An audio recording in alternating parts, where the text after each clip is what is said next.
Subscribe करें और bell दबाएं ताकि कोई खबर रह न जाए।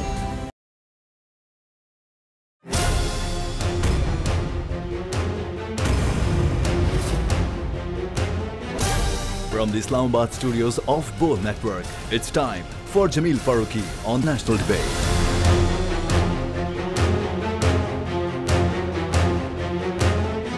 Good evening, welcome to national debate. PDM के अल्टीमेटम की एक और डेडलाइन गुजर गई। आज 31 जनवरी है। सितंबर में स्टार्ट होने वाली पीडीएम और एपीसी के जरिए वजूद में आने वाली पीडीएम मुसलसल जलसे करती रही और हर जलसे के अंदर बार बार एक बात का दोहरावा किया जाता रहा और वो ये कि वो इस्तीफे दे देंगे, इस्तीफे दे देंगे, इस्तीफे दे देंगे। साथ ही ये कहा गया कि 31 जनवरी तक अगर इमरान खान रुखसत नहीं होते तो उसके बाद अगले लाहेमल का ऐलान किया जाएगा। पहले आर्या पार की बातें होती रहीं, कहा जाता रहा कि दिसंबर के मिड के अंदर लाहौर में जलसा होगा और आर्या पार होगा। फिर उसके बाद भी आर्या पार का जो मंजर था हम सब ने देख लिया। फिर कहा गया कि 31 जनवरी की डेडलाइन है, अगर इमरान खान 31 जनवरी तक नहीं जाते तो उसके बाद हम लॉन्ग मार्च की अपील करेंगे। अब मामला लॉन्ग मार्च तक जाता है, नहीं जाता, मार्च में मार्च होता है या नहीं होता, लेकिन आज 31 जनवरी कुछ ही देर में गुजर चुकी होगी, 1 फरवरी शुरू हो चुकी होगी। आज भी पार्लियामान अपनी जगह पर कायम है। आज भी इमरान खान बतौर वजीर आजम अपनी मसनद पर बराजमान है और उनकी काबीना अपनी जगह पर मौजूद है। अब यहां पर सवाल यह पैदा होता है कि विकेट के दोनों तरफ कौन खेल रहा है। यानी मौलाना फजल रहमान साहब जो पीडीएम की शुरुआत से हमेशा एंटी इस्टेब्लिशमेंट बयानिए का मुद्दा बयान करते थे, मियां नवाज शरीफ साहब लंदन से बैठकर एंटी इस्टेब्लिशमेंट बात करते थे, अब इस नहज तक आन पहुंचे हैं कि उनकी लड़ाई इस्टेब्लिशमेंट से नहीं है, उनकी लड़ाई हुकूमत वक्त से है। यह तक कह दिया कि सेनेट इंतखाबात में अगर हिस्सा नहीं लेते तो नाअहलों से सेनेट भरा हुआ होगा।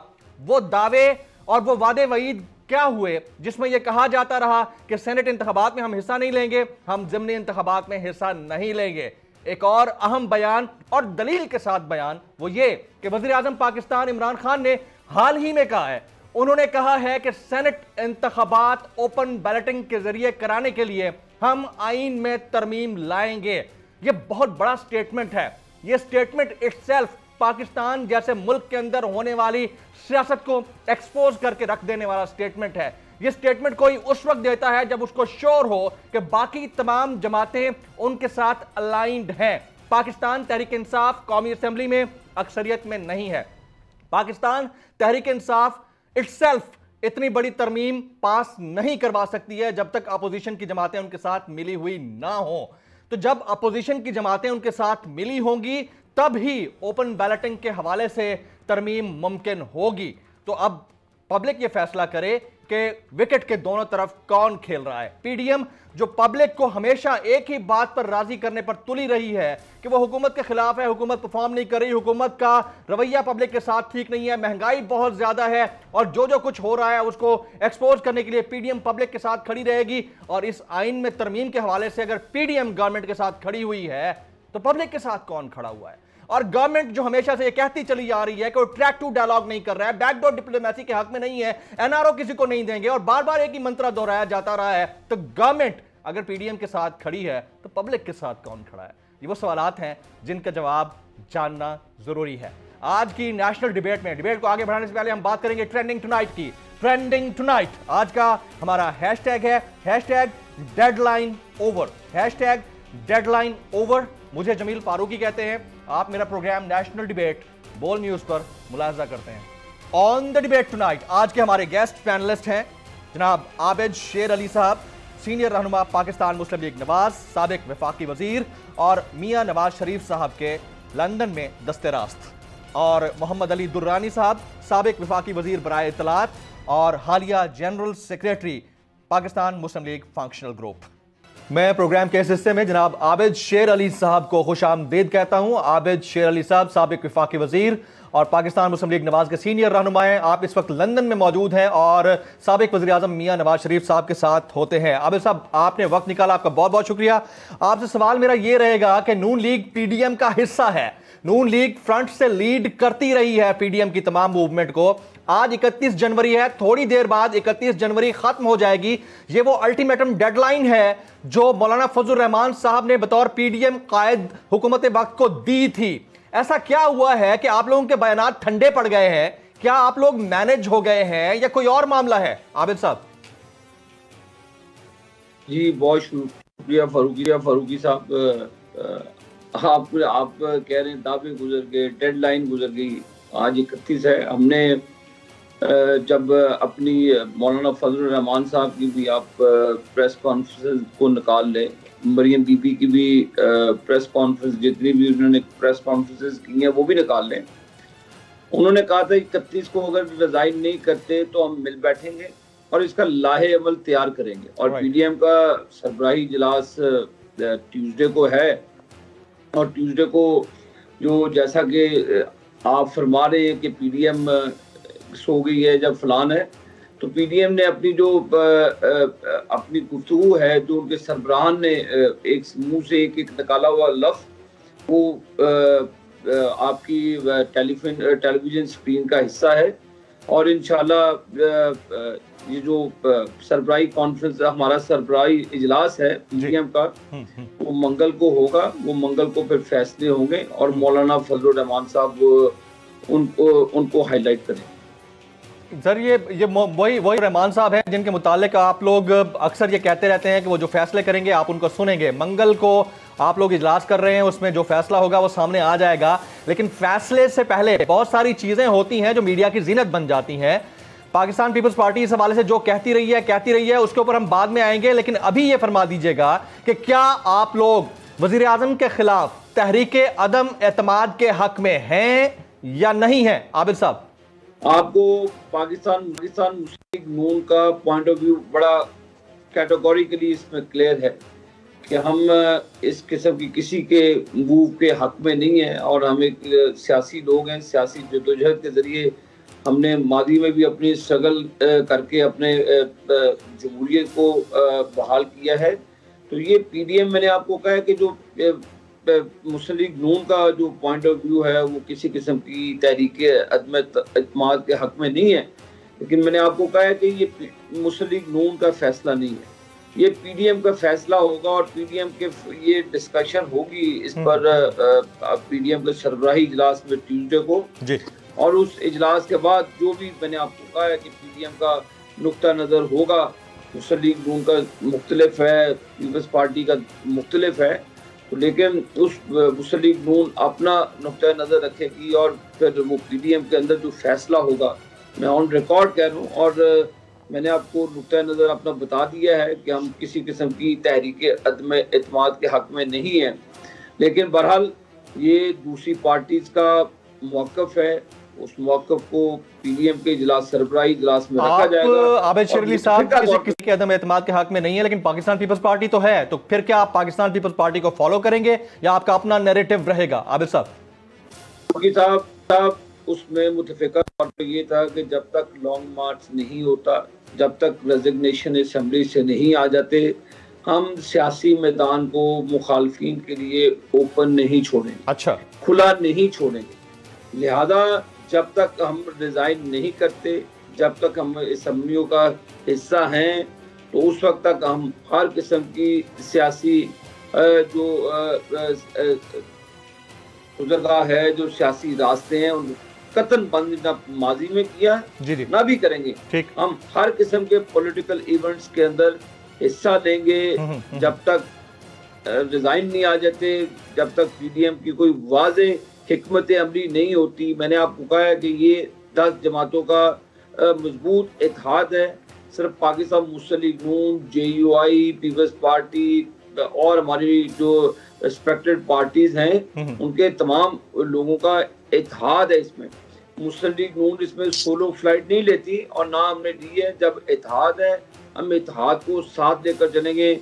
आप जरा हौसले के साथ मेरे भाई फारूकी साहब इंतजार कर ले। 2 दिन तो हैं, 2 दिन में मैं ये मुस्कुराहट अपने भाई की फिर दोबारा देखूंगा।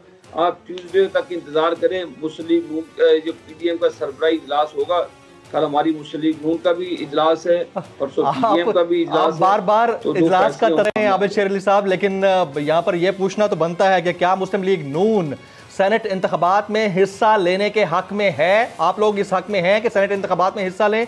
आबिद साहब देखिए जी, मैंने आपको कहा है कि बावजूद इसके कि हमारी पंजाब के अंदर अक्सरियत मौजूद है, हमारी हुकूमत को नहीं बनने दिया। बावजूद इसके कि सेनेट के अंदर जब चेयरमैन सेनेट का इलेक्शन होना था, हमारी पीडीएम की जो अपोजिशन की पार्टीज की मेजॉरिटी थी, उसको मिनॉरिटी में तब्दील किया उसके बावजूद। हाँ। लेकिन मैंने आपको कहा है कि ये एक प्रोसेस है, यहाँ पे जब उस प्रोसेस में जब तक रिजाइन नहीं होते, जब तक ये मामला नहीं तय पाते, तो मुस्लिम लीग नून उस सियासी अमल में अपना हिस्सा डालेगी जिसमें उसे डालना चाहिए। तो लिहाजा ये हमारा पीडीएम का फैसला है, जो पीडीएम के फैसले होंगे। Now, let me rephrase my question. क्या आप लोग सेनेट इंतखाबात में ओपन बैलेटिंग के हक में हैं या नहीं है? आबिद साहब, ऐसे माजी में होता रहा है तो उसी तरीके से होना चाहिए, और 2/3 मेजॉरिटी के साथ एक कानून साजी होती है पार्लियामेंट के अंदर। आपका ये बनी गाला का महल थोड़ी है कि जो आप बैठ के फैसले करवा लें अपनी मर्जी के, और साकिब निसार की अदालत है उसको रेगुलराइज करवा लें अपनी प्रॉपर्टी को। तो ये ऐसा काम नहीं होता। अच्छा, ये प्रोसीजर है। ये कौन सा फॉरेन फंडिंग का केस है जहाँ पे आप स्टे ऑर्डर लेकर छुपे रहते हैं पिछले 6 सालों से? बाकी आप बड़ी इंसाफ की बातें कर रहे हैं। करप्ट तरीन हुकूमत आपकी है। इंटरनेशनल ट्रांसपेरेंसी इंटरनेशनल की रिपोर्ट आपने भी पढ़ी, मेरी भी नज़र से गुजरी। फरूकी साहब, आप उर्दू में तर्जमा करा के बता दें, क्योंकि इमरान खान कहता है मुझे इंग्लिश समझ नहीं आती, ऑक्सफोर्ड का पढ़ा हुआ है, तो उनकी कैबिनेट को आप प्लीज़ उर्दू में तर्जमा करके बता दें कि करप्शन 2019-20 की है जो उनकी हुकूमत है, ना उसमें 18 का जिक्र है ना 17 का जिक्र है, जो 19-20 की है। और 19-20 में इंग्लिश में तर्जमा करा दो, 19-20 कह दो, उसको शायद पंजाबी समझ आ जाए। 19-20 कह दो, जो 19-20 उसको 19-20 नहीं समझ आती, तो 19-20 कह दें उसे, शायद उसे समझ आ जाए। तो लिहाजा ये मकार और बेकार लोग जो हमारी मईशत के ऊपर नहूसत के साए डाल के बैठे हैं, पाकिस्तान के ऊपर नहूसत के साए डाले हैं। इन मनुष्यों ने 2.5-3 साल में पाकिस्तान का मुआशी कत्ल किया, पाकिस्तान का इखलाकी कत्ल किया है। कि ओपन बैलेटिंग के हक में उस वक्त होना चाहिए था इस चोर को, जब इसने सेनेट का इलेक्शन चोरी करवाया, सेनेट के चेयरमैन का इलेक्शन, उस वक्त इसको याद नहीं आया था। इस वक्त उसकी आंखें खराब थी, अंधा था, बहरा था, गूंगा था, नबीना था, उसको नजर नहीं आया। उस वक्त बात करता कि ये ओपन बैलेटिंग के जरिए सेनेट का चेयरमैन का इलेक्शन होना चाहिए। उस वक्त इसको क्या तकलीफ थी? अब अपनी बारी है, ये कुफूर हो पड़े, ये अब रोएगा। मैंने आपको कहा अब रोने की बारी इसकी है। अच्छा, हमारे साथ तो जो हुआ सो हुआ। फरूकी साहब, आप देखिए कि इसके साथ हम क्या करते। ये सेनेट के आप मेरी बात सुने, ओपन बैलेटिंग ये उस वक्त करता है जब इसने चेयरमैन सेनेट का इंतखाब करवाना था। पता चल जाता फिर उस वक्त इनके मामला तय थे, ये मैनेज थे। वो मैनेज हो गया, आपने भी देखा, हमने भी देखा।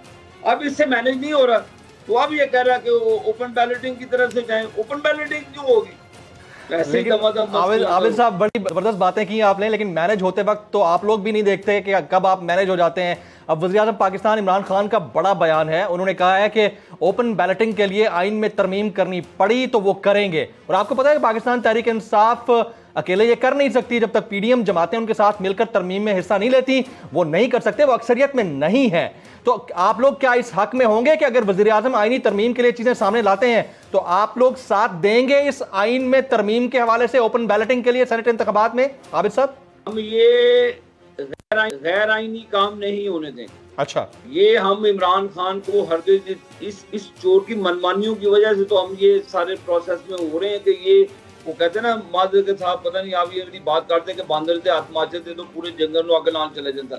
इसको ना समझ है, ये नाहल आदमी है, इसको बिल्कुल समझ बूझ नहीं है। और इसे कोई ऐसा काम ये उस वक्त लाता, फरूकी साहब उस वक्त लाता ओपन बैलेटिंग जब चेयरमैन सेनेट का इलेक्शन था, मुस्लिम लीग नून उसके अंदर हिस्सा लेती, सपोर्ट करती उस वक्त कि हाँ भाई बात है। अब ये सारे प्रोसेस में चोर बाजारी का हिस्सा रहा, ये करप्शन का हिस्सा रहा, ये 2 नंबरी का हिस्सा रहा। तो उस वक्त ये सोया पड़ा था, उस वक्त इसे ओपन बैलेटिंग याद नहीं आई, अब याद आ रही है क्योंकि इसके पांव जल रहे हैं। जलेंगे इसके पांव, इसको जलने दें। ये इंडिविजुअली आए, लेकर आए, जो भी फैसला वो 2/3 मेजोरिटी से होता है। फारूकी साहब ये सोलो फ्लाइट लेगा, अब जलील होगा। अब इसके लोग भी इसके साथ नहीं आए गए, तो हम टीवी पे देखते हैं इनके एमपी एमएनएस की जो मामलात हैं। पहले कहता था ये पैसे इनको जो डेवलपमेंट देते हैं ये चोरी का रास्ता खोलते हैं एमपी ने एमपीएस के लिए। अब कहता है जी 50-50 करोड़ देने हैं, तो ये जितने मर्जी करोड़ इलेक्शन पे लगा ले। अब ये अब किधर गए? मैं आपसे पूछता हूँ सवाल। अब वो इसकी उसका बैंड बाजा किधर गया जो बजाता था कंटेनर पे जी डेवलपमेंट फंड देते हैं एमएनएस एमपीएस को खरीदने के लिए। अब ये क्या कर रहे हैं? मेरा आपसे सवाल है, आप बड़े माशाल्लाह नौजवान साफी हैं, मुझे खुशी है आपके चेहरे पे मुस्कुराहट देखे। आपसे मेरा सवाल है कि आप ये किधर गया वो बैंड बाजा जो बजा करता था कंटेनर के ऊपर? किधर है वो इमरान नियाजी जो कहा करता था ऐसे तो कर लेता भाई, हमने कौन सा रोका था? सेनेट के चेयरमैन के इंतखाबात से पहले करता ये ओपन बैलेटिंग की बात, तो फिर तो फारूकी साहब हम इसको अप्रिशिएट करते। तो अब क्या करें जब चिड़िया चुकी खेत, अपनी बारी आई तो बता। आबिद साहब आप बार बार मेरी बात कर रहे हैं, आपका बहुत शुक्रिया, लेकिन मुझसे सवाल करने से पहले सवाल तो आपसे बनता है। आपने जिस तरह कहा कि आप कोई गैर आईनी काम नहीं होने देंगे, अगर ये तमाम काम इतने ही गैर आईनी हैं तो हालिया माजी के अंदर जब यही हुकूमत थी इस दौरान आपसे बहुत सारे मामलात के ऊपर तरामीम उन्होंने करा ली हैं। आप और हमारे सामने मामलात हैं। एक बड़ा मामला हमारे आर्मी चीफ की एक्सटेंशन का था जिसमें आप लोगों ने तरमीम में हिस्सा लिया। तो जब आप लोग खुद ही इन सारे मामलात में हिस्सेदार होते हैं तो फिर आप हमारी मुस्कुराहट पे सवाल करके या उसके ऊपर इशारा करके क्या करेंगे आबिद साहब? देखिए हमने कोई गैर आईनी काम नहीं किया। एक यूनानिमस डिसीजन था पार्लियामेंट का, उस पार्लियामेंट में ज़ाहिर मुस्लिम लीग नून ने भी उस प्रोसेस में हिस्सा लिया। जब अल्लाह ताला ने मियां नवाज शरीफ को इख्तियार दिया तो वो जनरल रहील शरीफ साहब को भी एक्सटेंशन दे सकते थे, लेकिन उन्होंने एक प्रेसिडेंट कायम किया कि हमारे बहादुर जो और भी जो हमारे फौजी जवान हैं, जहाँ तो उन्होंने एक कहा था जी अमेंडमेंट ले आए, इस टेनोर को 3 की जगह 4 कर दें, 4 की जगह 5 कर दें, आईनी प्रोसेस कर, जिसमें फिर जो दूसरे हमारे अफसरान हैं फौज के रिस्पेक्टेबल, तो उनका भी जो एक रिटायरमेंट का जो तरीक़ाकार है फारूकी साहब वो बेहतर जानते हैं कि क्या मामलात हैं। ये हमारा एक दफाई इदारा है, दफाई इदारे को उनके अफसरान उनका तरीक़ाकार वो बेहतर जानता है। हमने तो उस दफाई इदारे को मजबूत बनाना है ताकि वो हमारी सरहदों का दिफा बेहतर और मुअस्सर अंदाज से कर सके। तो लिहाजा अगर इसमें मियां नवाज शरीफ साहब के दौर में यही बात हुई थी कि अगर आपने एक्सटेंशनों की बात कर ली है तो बेहतर है कि इसका आईनी रास्ता ढूंढें। 3 की जगह 4 साल भी किए जा सकते हैं, 5 साल तक। ये एक्सटेंशनों वाला मामला ये आकर सियासतदानों के ऊपर बड़ा भारी बोझ बनता है। तो ये फौज जो एक दफाई इदारा है, ज़ाहिर दफा के जो अफसरान हैं, जो हमारे फौज के जवान हैं, जो सीनियर मोस्ट उनके अफसरान हैं, तो वो बेहतर समझते हैं कि उसमें कैसे है। जैसे अवाम बेहतर समझती है कि उनके लिए कौन मौसर और हिकमत अमली के मुताबिक कौन अच्छा शख्स है जो मुल्क को कौम को आगे लेकर जा सकते हैं। इसलिए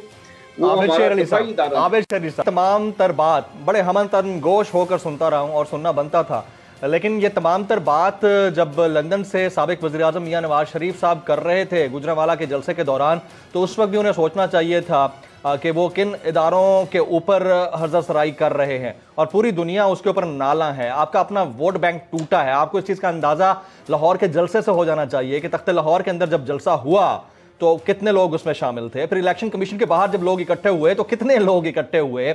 तो हर वो काम जो एक मुल्क का 3 मरतबा का वज़ीर आज़म कर रहा है तो उनको 10 दफ़ा इसको सोच लेना चाहिए। आप तो खुद उनके साथ मौजूद होते हैं और अगर वहाँ पर थोड़ा सा फुकदान है इस तरफ सोचने का तो आपकी तरफ से उनको मशवरा जाना चाहिए। बहरहाल आपने जो जवाब दिया हम उसका एहतराम करते हैं, आपका जवाब अपनी जगह पर है, लेकिन action speaks louder than words और वो सब हमारे सामने है।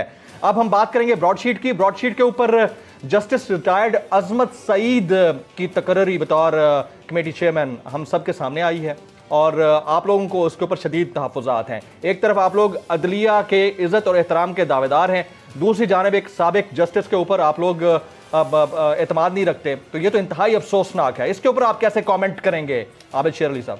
सुन लें, आप चला दीजिएगा मेरी इस बात को, उस के लिए, के लिए, उस नाहल शख्स के लिए इसलिए इतराज किया है कि वो नाहल शख्स उस वक्त प्रोसिक्यूटर जनरल था, उसकी सरबराही में उनकी मुशावरत के साथ वो ब्रॉडशीट के साथ एक मुआहदा तय किया गया, उनको हायर किया गया और जैसे आपने सिंगल आउट किया पनामा को इकामे से निकाला, उस वक्त ये सिसिलियन माफिया कहता था, इस मैं देखता रहता था, इसको बड़ा ऊपर छुपड़ के बोलता था। तो ऊपर छुपड़ के बोलने के थोड़े दिन होते हैं, बाद में आना तो पब्लिक में ही है। तो आना जो रिटायर्ड लोग हैं, कई लोगों का बड़े एहतराम से नाम दिया जाता है, उनका बड़ा एहतराम किया जाता है। तो जो लोग अपने ओहदों का नाजायज इस्तेमाल करते हैं फरूकी साहब, फिर आना तो उधर ही है, उसी डोमेन में आना है। साल बाद 2 साल बाद सदा तो बादशाही अल्लाह की है, अल्लाह ताला के, अल्लाह सदा बादशाह जब समझ लें सर वाले तो आप तो कुछ भी नहीं कर सकते। तो लिहाजा जो शख्स मतनाज़ा रहा हो, जिस शख्स की जो ऑब्जर्वेशन थी वो मतनाज़े रही हो, जो नेगेटिव हो, जो इस प्रोसेस का हिस्सा है मुशर्रफ के दौर से, इस गैर आईनी दौर से, वो पीसीओ जैसा जज था, उसने पीसीओ के तहत हलफ दिया था। ये वो लोग थे जिन्होंने अपने जाती मफादात के लिए, अदारों के लिए बदनामी का बायस बने। जब आप अदल करते हैं, अदल होता नजर आना चाहिए फरूकी साहब। जब एक बिल्ले को दूध की रखवाली पे बिठा दे तो बिल्ला, फिर आपको पता है ये दूध छोड़ता नहीं है, तो ये बिल्ला है, ये बिल्ला उस प्रोसेस का हिस्सा रहा हुआ है।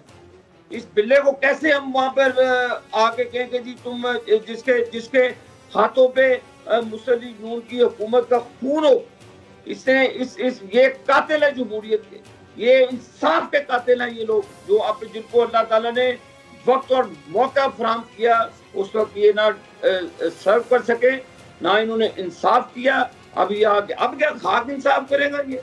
अब ये क्या इंसाफ करेगा? इसने वॉल्यूम 10 बनाया, 9 बनाया, 8 बनाया, इसकी और भी बड़ी वीडियोस अभी रिकॉर्ड का हिस्सा होंगी। मैंने तो थी ये आए जरा इस ओहदे पर, फिर बताएंगे कि जज अरशद मलिक की तरह इनका क्या किरदार निकलता था। फरूकी साहब हमारे पास सारा कुछ है, फिक्र नहीं करें आप। अरशद मलिक का एपिसोड 1 चला ना, ये भी चलेंगे इंशाल्लाह ताला, फिक्र ना करें, इनको बैठने दे जरा उधर। आबिद शेर अली साहब आपका हमें एहतराम है, लेकिन क्योंकि ये टेलीविज़न है और टेलीविज़न के ऊपर हमें चीज़ों को बसद एहतराम, अदलिया हमारे लिए काबिल एहतराम है, मुअज़्ज़ज़ है, उसका ख्याल रखना चाहिए। आपने बाकायदा तौर पर थ्रेटनिंग लैंग्वेज यूज़ की है और वो ये कि आपके पास वीडियो सबूत मौजूद हैं और जिस तरह अरशद मलिक साहब के हवाले से वीडियोस सामने आई थी तो इधर भी वीडियोस आएंगी, तो it's a kind of derogatory language. लेकिन क्योंकि आपका एक अपना ओपिनियन है, वो ओपिनियन हमने तमाम तर बीप्स के साथ पब्लिक तक पहुंचाया है। अब आप कह रहे थे ना कि इदारों को नुकसान नहीं पहुंचाना चाहिए अपनी गुफ्तगू से, तो कुछ नुकसान तो साबिक वज़ीर आज़म नवाज शरीफ साहब भी पहुंचा चुके हैं। तो पहले तो ये बताइए कि मियां नवाज शरीफ साहब वतन वापस कब आ रहे हैं? आपके पास कोई इत्तला है कि कब आ रहे हैं वापस? आप तो उधर ही है ना। मियां नवाज शरीफ का अपना मुल्क है, वो इंशाअल्लाह ताला ये कोविड की वजह से आपको पता है जो हालातों हाजरे हैं या फिर मामलात हैं इंग्लैंड के अंदर, तो इंशाअल्लाह ताला अपनी ट्रीटमेंट करवा के और बहुत जल्द पाकिस्तान की अवाम के अंदर इंशाअल्लाह ताला। आबिद शेर अली साहब, सीनियर रहनुमा पाकिस्तान मुस्लिम लीग नवाज, आप इस वक्त लंदन में मौजूद हैं और साबिक वज़ीर आज़म मियां नवाज शरीफ साहब के साथ हैं। आपने हमारे लिए वक्त निकाला, आपका बहुत बहुत शुक्रिया। ख्वातीन हज़रात, एक ब्रेक के बाद जब वापस आएंगे तो मोहम्मद अली दुरानी साहब एक्सक्लूसिवली इस डिबेट में हमारे साथ होंगे। After this break.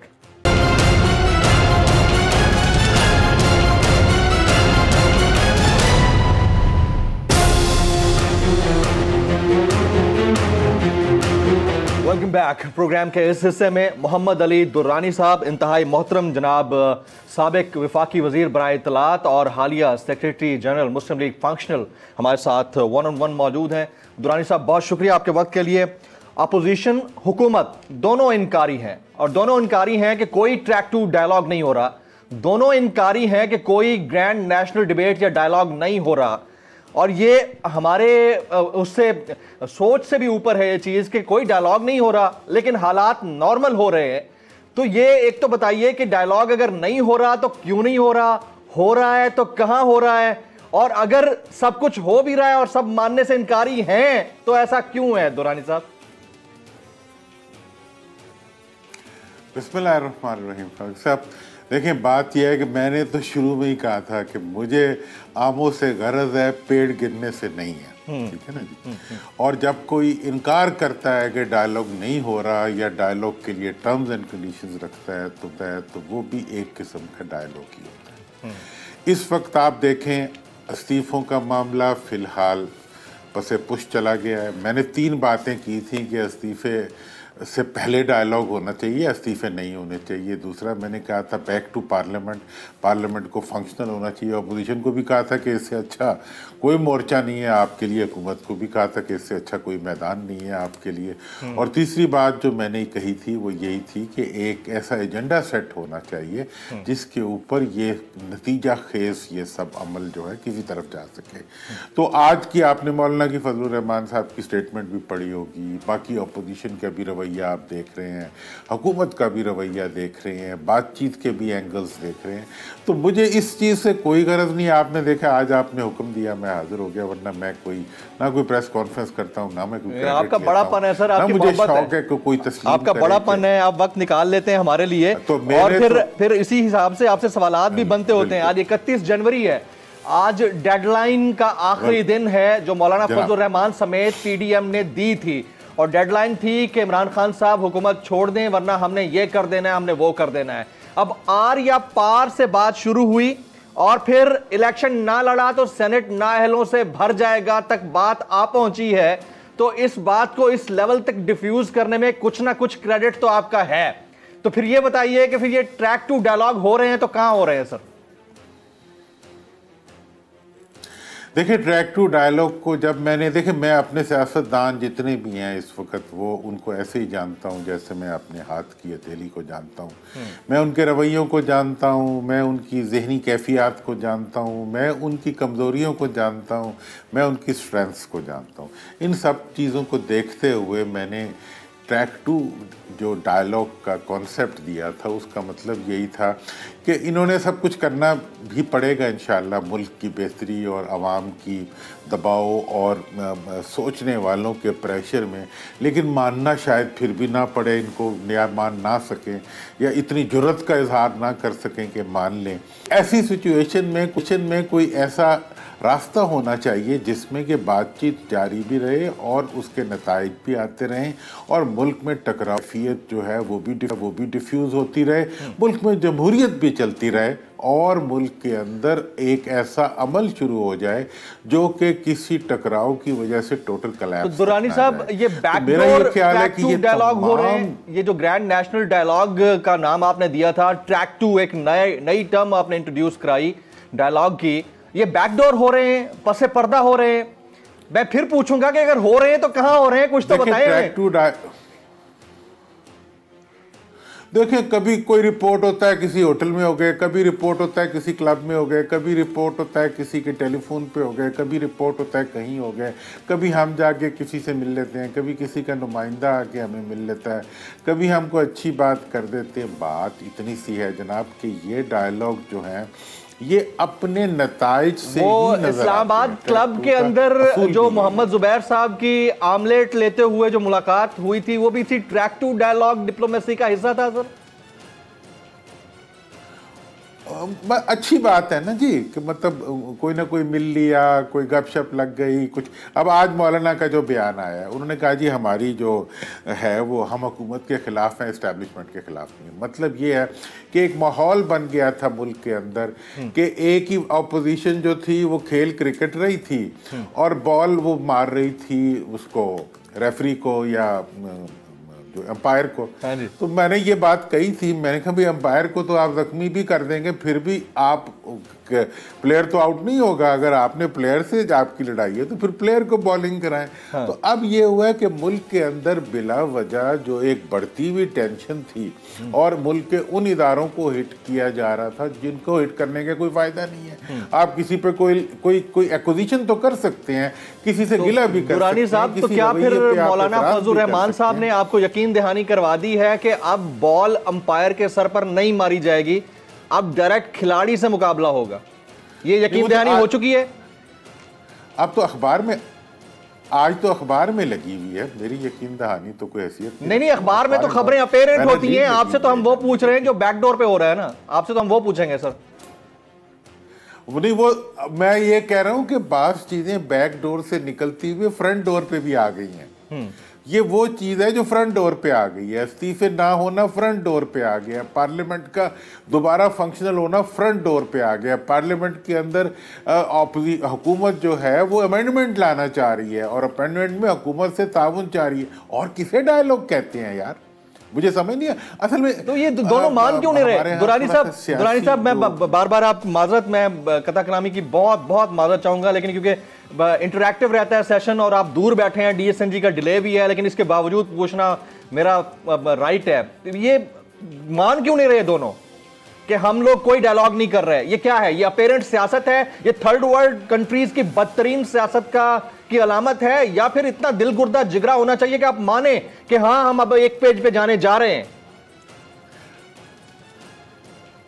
कमजोरी का इजहार है। मैं समझता हूं कि ये कमजोरी का इजहार हो रहा है और ये जो है जिसको कि अवाम पसंद नहीं कर रहे। अवाम इस वक्त चाहते हैं कि डायलॉग हो।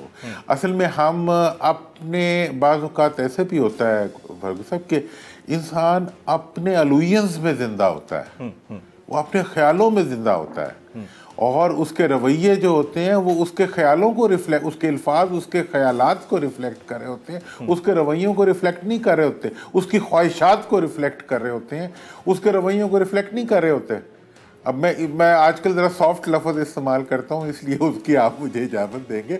तो मतलब ये जो सारी बातें हैं ये बेसिकली जो रवैयों का इजहार जो है उसके अंदर एतमाद की किसी हद तक कमी को रिफ्लेक्ट कर रही है और अनफॉर्चुनेट है। और देखें इस वक्त मैं आपको बताऊं, इस वक्त ये था कि दो इश्यूज हैं जनाब। एक इशू ये है कि जी इलेक्शन फेयर एंड फ्री होने चाहिए और दूसरा इशू ये है कि जनाब उसके अंदर किसी भी इदारे की इन्वॉल्वमेंट नहीं होनी चाहिए। ये 2 पॉइंट एजेंडा है जिस पे हुकूमत और अपोजिशन को बैठ के कुछ अमेंडमेंट्स करनी चाहिए और मैंने दोनों के बारे में सलूशन पेश कर दिया और उसके ऊपर किसी न किसी वक्त आप लोगों की मेहरबानी से बात भी शुरू होगी। मैंने कहा जी अगर आपने फेयर एंड फ्री इलेक्शन कराने हैं तो ये नहीं हो सकता कि जी पुलिस जो होगी उसके पाँव में संगल डला होगा और फौज जो होगी उसके गले में रस्सी डली होगी या किसी और की आंखों पे पट्टी बंधी होगी, अदलिया की आंखों पे नहीं। इसका तरीका यह है कि आप ऐसा सिस्टम बनाएंगे जिसमें कोई भी कुछ ना कर सके और वो बड़ा आसान है। वो ये है कि आप लोकल बॉडीज, सूबाई और कौमी इलेक्शंस एक ही दिन करा दें। मैं आपको गारंटी करके कहता हूं, आप बड़े से बड़े जो पॉलिटिकल साइंटिस्ट को बुला लेंगे, अगर पाकिस्तान के अंदर लोकल बॉडीज के इलेक्शन एक ही दिन हो रहे हो तो उस सूरत में क्या कोई भी इतना ताकतवर हो सकता है कि हर महल्ले और गली के बैठे हुए नुमाइंदे के तो ये आपकी सिर्फ तजवीज है या इस तजवीज के ऊपर बाकी लोगों ने, बाकी पार्टियों ने या जो फरीकैन हैं उन्होंने रजामंदी का इजहार किया है? ये आपकी सिर्फ तजवीज है या इस पर रजामंदी भी जाहिर की गई है? देखिए अभी तो मैंने तजवीज़ दी है। रजामंदी में होता यह है कि हर हुकूमत जो बनती है उसकी पहली ख्वाहिश, यहाँ पाकिस्तान में हुकूमत आवाम की नहीं बनती, इलेक्टेबल्स की बनती है और इलेक्टेबल्स की ये पूरी ख्वाहिश होती है कि इंतखाबात के बाद इक़्तिदार जो है वो आवाम तक ना जाने पाए। अवाम तक, लोकल बॉडीज तक चला गया तो अवाम तक चला गया। लिहाजा वो ये चाहते हैं कि सूबाई और कौमी इंतखाबात होने के बाद एक अरसे बाद जो है वो बल्दियाती अगर हो जाए तो हो जाए, फिर अख्तियारात उनको ना जाएं और अगर वो हो जाए तो हो जाएं, फिर उसमें धांधली वही हुकूमत जो सूबाई हुकूमत है उसका मुकम्मल अख्तियार हो कि जिसको वो चाहे वही जीते और जिसको वो चाहे वही रहे। ऐसी सूरत हाल में अगर आवाम का इक़्तिदार, अच्छा और टेनर भी अगर तीनों इदारों का एक कर दिया जाए तो उस सूरत में किसी किस्म की धांधली या किसी किस्म की कोई इंटरफेरेंस का इम्कान ही नहीं रहेगा। मेरे एक और दोस्त हैं, मैंने एब्सोल्युटली राइट। अच्छा दुरानी साहब बताना चाहूंगा, यहाँ एक ब्रेक का वक्त हुआ जाता है, ख्वातीन हज़रात ब्रेक लेते हैं। ब्रेक के बाद जब वापस आएंगे तो दुरानी साहब से मजीद तल्खो शीनी सवाल और बड़े इंपॉर्टेंट सवाल आते हैं, वो पूछना बनते हैं, उनसे कुछ और वक्त हम लेंगे आफ्टर दिस ब्रेक। साथ रहिएगा।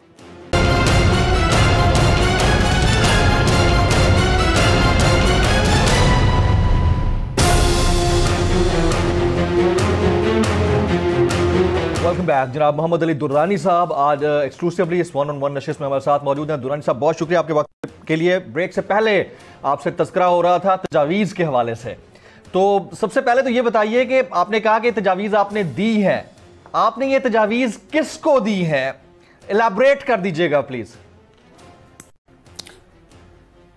देखिए, मैं तो पहले तजावीज़ हमेशा फ्लोट करता हूँ आपके ज़रिए से, मीडिया के ज़रिए हर एक तक पहुँचती हैं। फिर जब मैं इंफरादी तौर पे सियासतदानों से मिलता हूँ, जब मैंने ये तजवीज़ दी कि लोकल बॉडीज़ सूबाई और कौमी इंतखाबात एक ही मुद्दत के लिए एक ही दिन हो, तो फ़ौरन एक इसके साथ एक और तजवीज़ आई, वो एक दानिश्वर थे, उनकी तरफ से आई। कौन थे सर? उन्होंने कहा जी इसमें दो इदारे और, नाम ले देना सर, कौन दानिश्वर थे?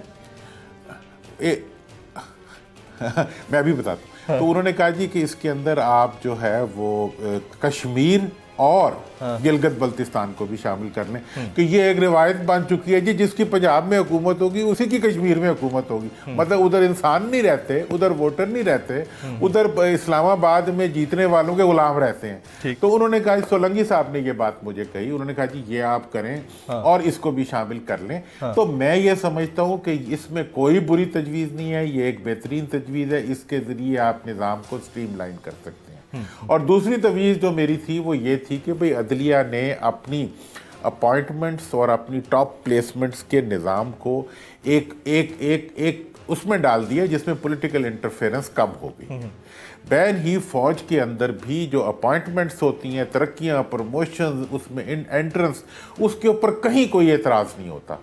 टॉप प्लेसमेंट जो आपने सियासतदानों के हवाले की हुई है, उसके अंदर वो हमेशा जो है किसी को लाते हैं, किसी को नहीं लाते, किसी को, वो निज़ाम भी आप फौज के अपने हवाले कर दें कि वो अपना मेरिट के ज़रिए अपने सीनियर मोस्ट को या अपने कॉम्पिटेंट मोस्ट को जो है आगे करें और उसी को अपॉइंट किया जाए, ताकि इदारा जो है वो अपनी इदारा, और ऐसा है भी, इदारा जाती हैसियत में वो मुकम्मल तौर पे इंडिपेंडेंटली ऑपरेट करे और कोई उसमें अंदर किसी किस्म की पॉलिटिकल इंटरफेरेंस राइट। अच्छा दुरानी साहब आपने ये तजावीज़ गवर्नमेंट के किसी दानिश्वर को भी दी या सिर्फ मीडिया के जरिए ही फ्लोट कर रहे हैं, और सोलंकी साहब जैसे दानिश्वर ने आपको मशवरा दिया, इसके अलावा आपने किसी को नहीं दी?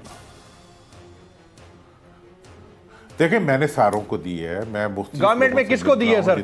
गवर्नमेंट में किसको दी है? सारों को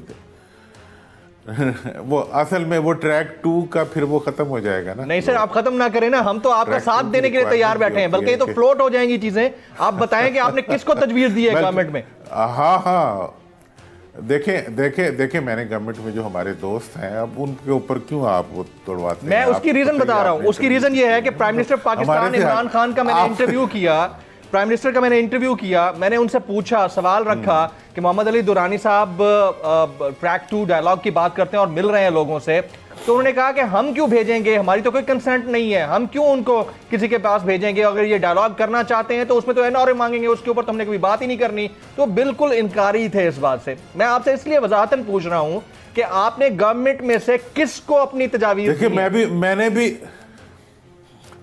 मैंने भी वजाहतन उन्हें भी बता दिया था, मीडिया में बताया था, मैंने कहा एनआरओ नाम की कोई चीज़ पाकिस्तान में ना कोई दे सकता है और ना ले सकता है। वो एक दफ़ा दी गई थी, उसके बाद कोर्ट ने उसको स्ट्राइक डाउन कर दिया था। इस वक्त एक्स्ट्रा कॉन्स्टिट्यूशनल फेवर का मतलब होता है एनआरओ, वो कोई भी नहीं दे सकता, ना कोई मांग सकता है, और अगर कोई मांगे भी फिर भी किसी के पास देने का इख्तियार नहीं है। ये मेरी उसके ऊपर राय है। लेकिन उनकी जो राय है, देखें वो वज़ीर आज़म है, हम काबिल एहतराम है, उनकी ये राय है, और मैं ये यकीनन मैं समझता हूँ कि मैं उनकी तरफ से किसी से डायलॉग करने नहीं गया। ना उन्होंने मुझे कहा। मुझे मेरी पार्टी की तरफ से हिदायत की गई थी, पीर साहब की तरफ से, और उसकी बुनियाद के ऊपर मैंने एक एजेंडा सेट करके एक गुडविल के तौर पर। लेकिन सर आपने अभी तक नाम नहीं बताया कि आपने किस गवर्नमेंट के दानिश्वर से ये तजावीज़ शेयर की हैं। आपने नाम नहीं बताया, ये आप जाती कर रहे हैं मेरे शो पे। आप बता देते, आप इशारा दे देते। दानिश्वर हुकूमत के मामले में मैंने किसी दानिश्वर से नहीं, हुकूमत में तो आपको पता है ताकत वाले लोग होते हैं, उनसे मुतल्लिक जितने भी लोग हैं उन तक मैंने अपनी ये गुजारिश, हमारे सारे दोस्त हैं, उन तक हमने अपनी गुजारिशात पहुंचाई। राइट।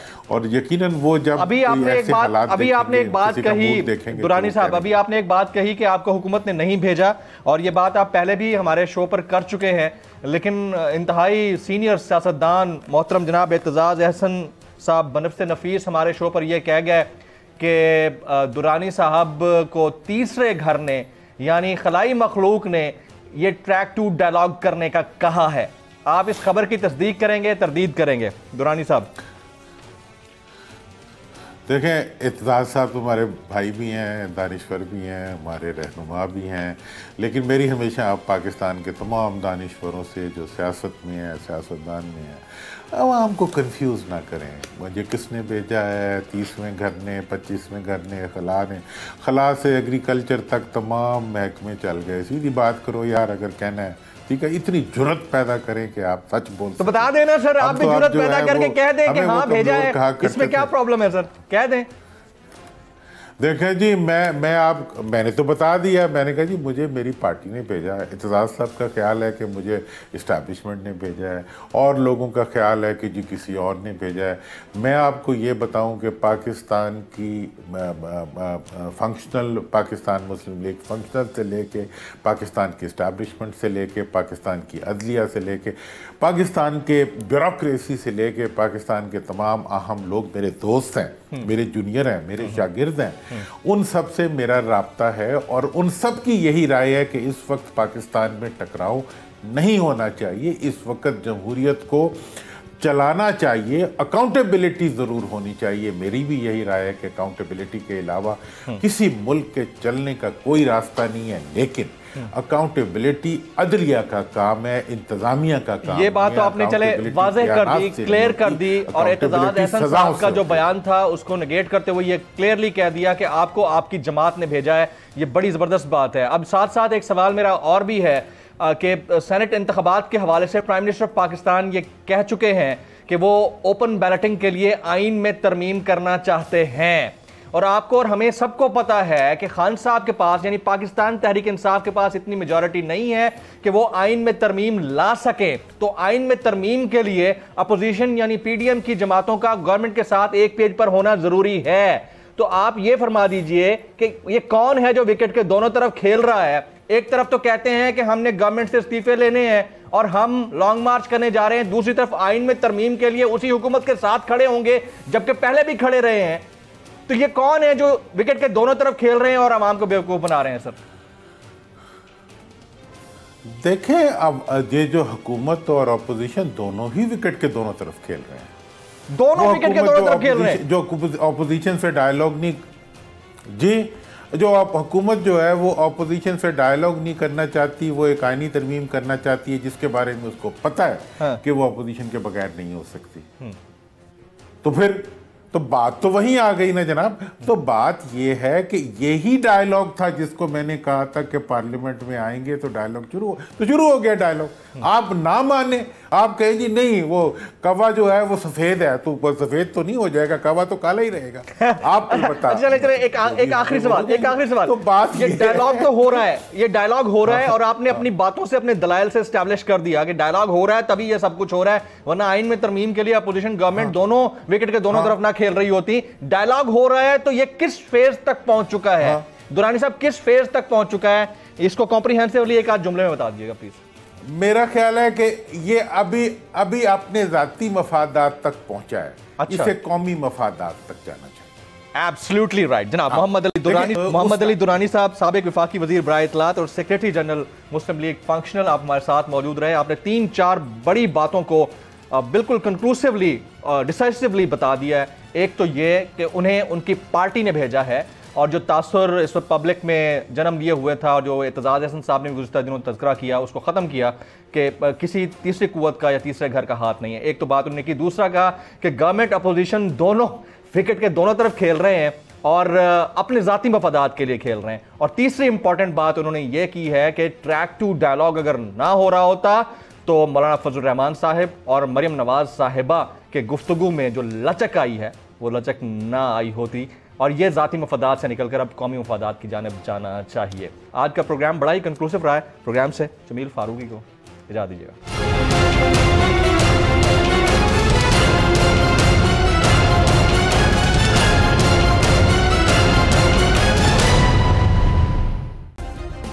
सब्सक्राइब करें और बेल दबाएं ताकि कोई खबर रह न जाए।